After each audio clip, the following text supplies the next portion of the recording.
As numerous as the stars in the sky, so are the days of the Bible.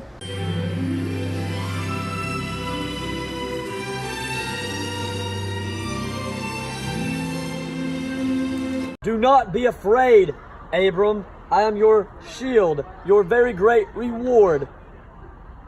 What can you give me, since I have no children and my inheritance will go to my slave? He will not be your heir, but a son of your own flesh and blood will be your heir.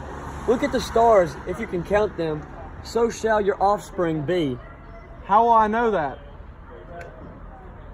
Bring me a heifer, a goat, and a ram, each 3 years old, along with a dove and a young pigeon.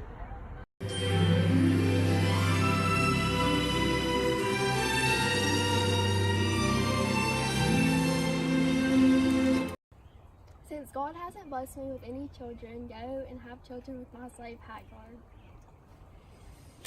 Just do it. So Hagar became pregnant, and because of this, she started to look down on Sarai. This is your fault. Ever since you got her pregnant, she's looked down on me. May the Lord judge between me and you. Look, this is your slave. Just take her with you.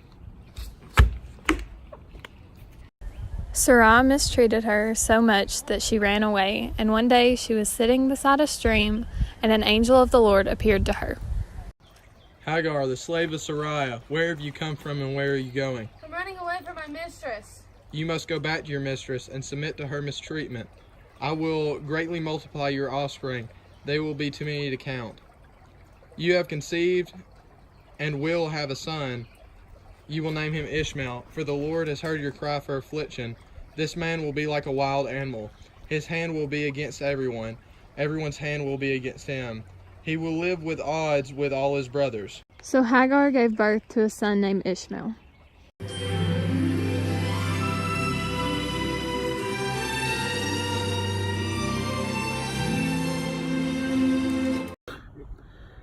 As for me, my covenant is with you, and you will become the father of many nations.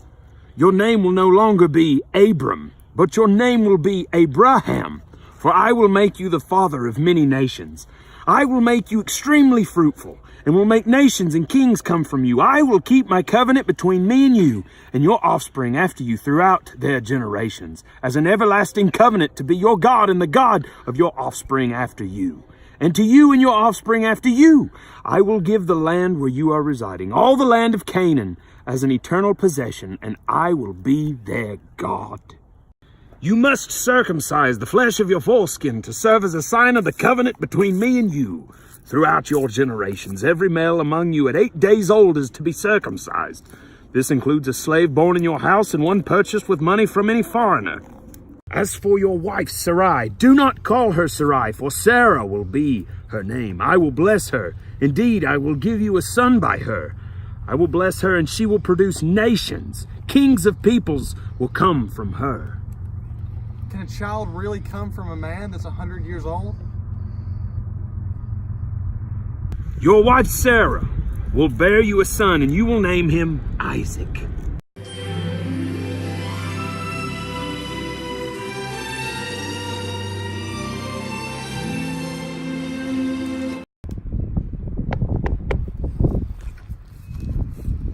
Hey, you guys, come on in. It's hot out there. I'll cook you something to eat and wash your feet, so some mani-pedis. Nice. Great. That sounds nice. The men turned from there and went towards Sodom, while Abraham remained standing before the Lord. Lord, are you really going to take all the righteous down with the wicked? What if there's 50 righteous people in the city? I will not. What if there's 40? No. 30? No. 20? Mm-mm. Okay, last one. What if there's 10 righteous people in the city? Okay, no.